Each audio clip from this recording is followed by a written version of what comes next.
What if the boundless reaches of space could be captured in a song, guiding us through the stars from the heart of central Kentucky? A former member of the Amish community, Silicone Boone turns his artistic gaze skyward, exploring the vast potential of space exploration in his songs. In his debut album, The Reaches, Boone steps away from the minimalist, eerie qualities of folk music, instead adopting a rock and roll sound that is as loud and boundless as his reflections on humanity's future among the stars. Our interview with Silicone Boone starts now.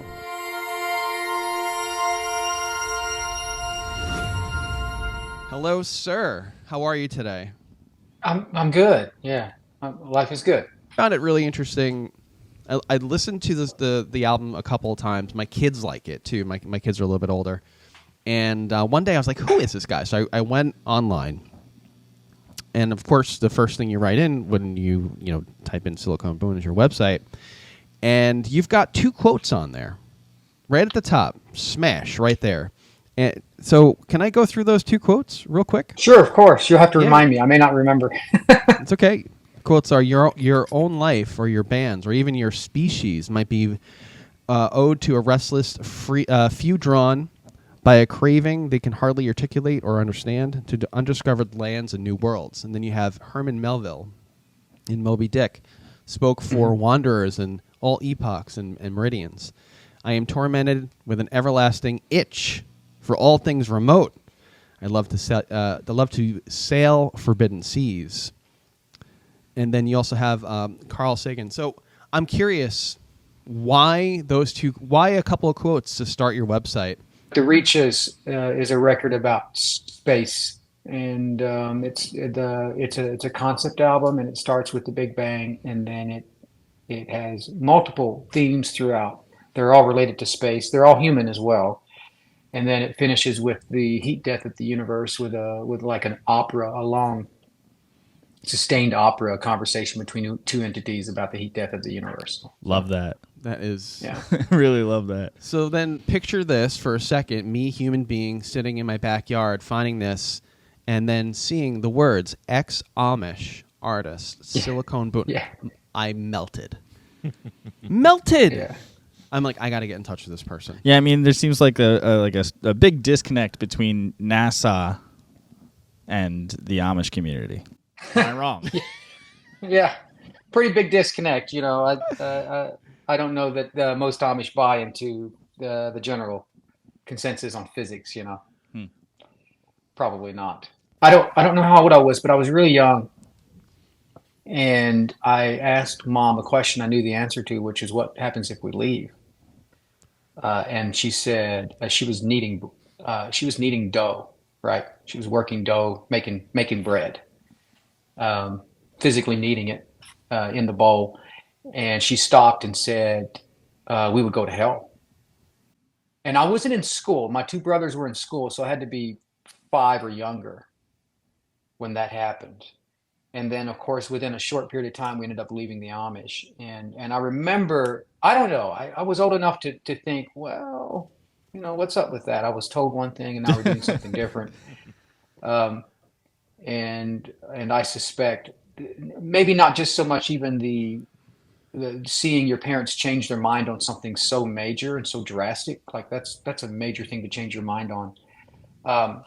But then also just going from a world of the 1800s, more or less, into the modern world, that transition is as complex and as contrasting as anyone that's immigrating from another country. It's if not more, if not in some ways more. That must have been for you as a young kid. Like that must have been because I grew up. I grew up Catholic, right? And we learned about God and heaven and hell, but like it was very gradual. Like I think like by like 8 or 9, like we start really thinking about like the concept of hell and eternal suffering, and to like, oh man, I can't imagine being 5 and having an idea about that and being like, well, if we do this thing, then we're going there for eternity. And then doing the thing. Doing the thing. I would be terrified, personally. The entire family, which would be 6 kids and both parents left together as a family. So it's not like our family broke to pieces or anything like that. Right. But we did migrate from an Amish community where family friends, lifelong family friends for my parents that they'd known their entire lives. And we migrated to Eastern Kentucky where they knew not a single person, except for maybe an acquaintance or two. And they started a brand new life. And that was especially difficult on them, whether they even acknowledge that or say that, or as a child, you just adapt so quickly. Your brain is nothing but mush. And so you can adapt to basically anything as a child. But I look back and I think, man, my parents did that in their 30s. And that's a heck of a move, going from everything they knew to nothing, to nothing they knew. Absolutely, yeah. So, yeah. Now, I wanted to talk about the role music played in your life while you were part of the Amish community. Some of my most formative memories come from my parents playing me recorded music. Neither of my parents are very musical in nature, and so much of the music I grew up with initially was stuff my parents listened to. What was the music you were being exposed to when you were living in the Amish community? Yeah. Well, in the Amish, there was no music other than the hymns they sing, and these hymns some of them are beautiful. In fact, I had a friend who sent me a hymn a couple of months ago. He was like, "Oh, this is amazing," and interestingly enough, it's the one hymn I remembered the most as an adult from being an Amish child. In fact, I would sing it melodically, right? I don't remember the words, but I would sing it in my head, and sometimes I'd even sing it. I even sang it on a podcast. But he sent me this hymn. So that was the only kind of music that I heard. And those hymns, the Amish hymns, last a long time. They'll go for like 10 or 20 or 30 minutes. They're very melodic. There's no accompaniment instruments, right? So there's also no harmonies. Wow. So there's only a melody. So that's the only thing you're hearing.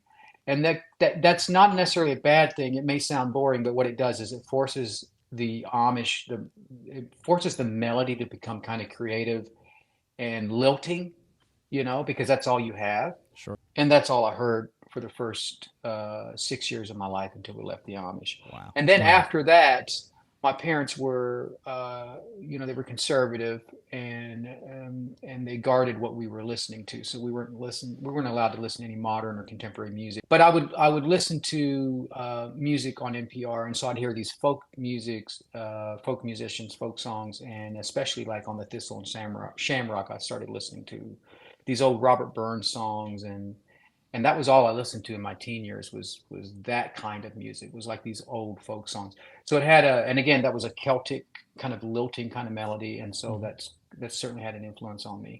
What would be the most influence that you would have musically? I guess you've spoken to a couple of these things. So what you've got this. I know you talked about this concept album. We're getting there. Mm-hmm. How do you become a musician? What's your story there?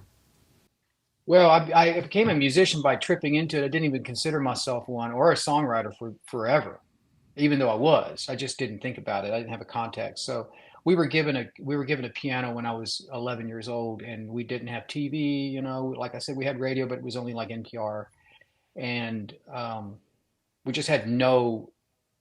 Our fun and games was like playing outside, right. Hiking around the mountains and stuff, Mm-hmm. which we did a lot of. We hunted, fished, that sort of thing. But inside the house, we didn't really have a whole lot to keep us occupied. And so I started playing this piano that was given to us. And this was an old piano, like the keys were coming off of it. And we never got it fixed. So like we would be playing on the glue, like the dried glue underneath the ivory keys. Was it tuned? And it was tuned. I think my mom had it tuned in the beginning. And then I think she had it tuned like maybe 4 or 5 years later. Okay. So there would be notes that come out of tune, and we just have to skip over those notes or play in a different key. But like I learned pretty quick, like, oh, this is a key, this is a key, this is a chord, and then this is how the melody works with chords. So I kind of just learned that, and then I just started playing, and I just started writing, really. Just started writing melodies at first, and then by the time I was 16 or 17, I started throwing lyrics at it. And then by the time I was headed off to college, I was writing songs, And did you do cover songs at all? No. If so, oh really? Yeah, well, I'm laughing because I hated the way I would, like, if I tried to do a cover song, and my musical skills were never that great. They could get me by, right, to like write. But if I tried to play a cover song, it sounded so bad that it was embarrassing. And so I just stayed away from that and I just started creating. Because the That thing that I realized, and this was a conscious thought, I realized, hey, if I make something up, there's nothing to compare it to. There's nothing to be like, well, that doesn't sound quite right. And so I just kind of nosedived into that. how many musicians did you have on this project? Because the way it's produced, it sounds like huge. Oh, it's yeah. You know what I mean? It Well, sounds yeah, like we such a had big. it, we, including myself, we had four staples and then me would be five. So we had Wow. myself, John Class, keys and producer, Matt Nall, drums, co-producer, Glenn, my brother, guitarist, and then Patrick, bassist. Those are the core that you hear throughout the whole thing. And then we had supplementals people come in. Walk me through this idea of coming up with this album, The Reaches. Yeah, well, I mean, at the time it was so important to me. I fell in love with space in my early 20s when I read Carl Sagan's Pale Blue Dot, and I Mm. fell in love with it. I couldn't help it. I just like my worldview changed, like Mm. dramatically changed, because of the worldview Sagan presented in Pale Blue Dot, which is a really easy and simple book. When you go back and look at it, it's almost a child could read it, which I like that Yeah. about it. Um, and because of that, my whole thinking shifted, and I became interested in space. Space movies like 2001: Space Odyssey, like brainy space movies. And then I just would write space songs occasionally, and it wasn't anything I was pursuing or consciously saying I'm going to do this. I'm going to put out nothing like that. It was just like I just in the process of writing music or stuff would come out, and I would be inspired by something, thinking about space, and then I started gathering some songs, and then I think in 2015 or 2016, hanging out with my friend Matt and all, I was like, we were sitting around drinking bourbon, and I was like, man, I got these space songs. I should make like a space EP, and he automatically jumps on it. Was like, yeah, you really should. You've got some really good stuff, and and then I started like actually thinking seriously about it, and then I started writing more songs, and so it turned from an EP to an entire record. What I And what I really love about all of the songs on the record is that it's when you listen to it and you know what it's about, you're like, oh yeah, obviously. It's really subtle but like profound. When you listen to it, that's one of the oh, I things I really appreciate appreciate that. about it. When I discovered Dylan in my 30 years old, I mean, that's how old I was. When I discovered Dylan at 30, I really loved how Dylan could layer stuff. Mm. He could make a song about multiple things at once. And so I was strongly influenced by that kind of thinking. And so I wanted to write songs that could be about one thing on the one hand and another thing on another hand, but without competing Mhm. or without compromising one another. And I don't know that I did it successfully at every point, and I don't think every song was like that, but there were a No, few right. songs that were like that for sure. And I just like songs that are like that because you can think about them a little bit more. There's more going on. There's depth to it. Yeah. We grew up in Eastern Kentucky, and at night, man, there was no lights around, and our Mm. closest neighbor was a mile away. There was literally no lights around, and we were living in an old log cabin that was so old that Ulysses S. Grant had spent the night in it during the Civil War, and there were like Whoa. soldiers buried out back. I mean, the house is now burnt down, but it was like a national attraction kind of thing. People would come down our lane. It was a long lane, and come down and just look at the house, at random times of the day. Um, so there were no lights around, so I would spend, and again, we didn't have any TV, so we would be outside even after dark, and I just look at the stars a lot and would kind of use my imagination. My parents, I will say that I appreciated that they never they might teach us what to think or tell us what to think, like a lot of parents tend to do. But I remember growing up, especially when I compared my parents to some of my aunts or uncles or cousins or so on, my parents were just naturally more open and um, less forceful. Like if we had questions that would push the boundaries a little bit, um, I could always feel like we could bring it up. But they might disagree with me, but they wouldn't like shut me down in a way that was like, "You're not going to think that and be in my house," that sort of Right. thing. Wow. And they may regret that now in some ways, but I don't, and I don't. I'm glad they were like that because I just remember just you know, like not feeling afraid to say something that I knew was possibly a little bit outside of the norms of what they thought. Do you think that your family was and your background was the one thing that impacted you most in your life and caused the most growth as far as like I hear a lot of I hear pain in the record. Yeah, that certainly is probably the main source for me. And you know, when you're young, you don't have language for it. So that there is pain from that because like we were different. We were socially different. Sure. We were going to public school and we didn't fit in, and but we weren't dumb, you know. So it was like, and I don't mean in some ways ignorance is they say ignorance is bliss, you know, and sometimes ignorance is like is a protection. But we were aware enough to know that hey, we're not, you know. And so there was just social pain with that, I think. And it took a long time for me to move past that. Now when people meet me, they have no clue that I have an Amish background. They don't even, well, they might think I'm a little odd in some ways, but they usually chalk that up to like just personality eccentricities, you know, which is probably the case. But when we were younger, we were obviously odd and different. You know, the whole family would show up somewhere and then we would just stand out. And whether that was at church or at school or, you know, any public setting, we would stand out. And because we were smart enough and aware enough to recognize that, at least for me, there was a source of almost shame, you know, Hmm. which I don't think is healthy, but certainly causes a person to work harder and explore and that sort of thing. You know, you might pursue an outlet to deal with that, to get to find some sort of resolution, you know, that others don't have to because they don't have those negative emotions that they're struggling with.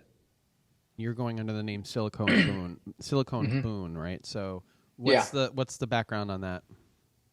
Well, I wanted to tip my hat to Kentucky. So Daniel Boone is kind of the famous Kentuckian, and I also wanted to do a little bit of tongue in cheek. You know, silicone is artificial. I wanted to do I wanted to play on the idea of artificial, an artificial. You know, Daniel Boone was a pioneer, so I wanted to play Sure. on the idea of an artificial pioneer. One of the things that I found really interesting when listening to the record is how much it really feels like a complete piece, and it feels like a very much a clear statement. And so I wonder, when you're thinking about yourself as a musician, was this the goal? Was your goal, I want to make this record and then whatever else happens, great? Or do you see this as the first step in your musical journey? Like, is this your master statement, or is this your first, I mean, shot I at hope it's this? not my last, but it might be. I'm just so busy. But no, I've got another record like it's just sitting, waiting for me to get to it. When I was young, I didn't even know what a concept album was, but I remember when I heard Gillian Welch's "Time the Revelator." I don't know if you guys know that record or not, but it's Fantastic like record, back at yes. yeah, it's amazing. So I remember I heard that record and I told my I don't even know how I heard it, but it was it was folky, so I was drawn to it and I remember telling my friends, it's like listening to a long poem. That's what I said. I was like, Wow. it's like a long poem that doesn't end. It's got a Hmm. beginning and an end, you know, but everything's all connected. Well, I didn't know that that's what a concept album was. And then I had the same experience with Phosphorescence Pride back in 2008 when I found it. I was like, wow, this is like a long poem, you know, and it was like just everything belongs together and it's got a beginning and it's got an end and it's like looking at a painting or it's looking you know so it's a masterpiece. It's like a Hmm. work of art, you know, and that was the language I would use for it. And so I knew that if I ever made anything, I wanted to make a work of art that was like that, that everything belonged together, that it all were pieces together. And I'd say any record I ever make will be like that. And you know, and I may end up because I've got a lot of songs that are written. I may end up releasing some singles, but if I put together an album, it'll be conceptual in nature. And my next record is that it's called Western Highway, and it deals with 19th century American expansion out west. Hmm. And but not just 19th century American themes, where the main well the name of the record is Western Highway, and the main theme is about the Western expansion. both the excesses and the glories of it, and on the tragedies of it too. And then of course I've got just a number of songs from that time period. I got a song about Abraham Lincoln's assassination and just all sorts of different things. But it's all going to belong together. There's going to be a beginning and an end and that sort of thing, just like there is on the Reaches. It's interesting that both of these works deal with frontierism, right? Moving towards a Yeah. frontier that is unknown to us at the time. Yeah. Mm-hmm.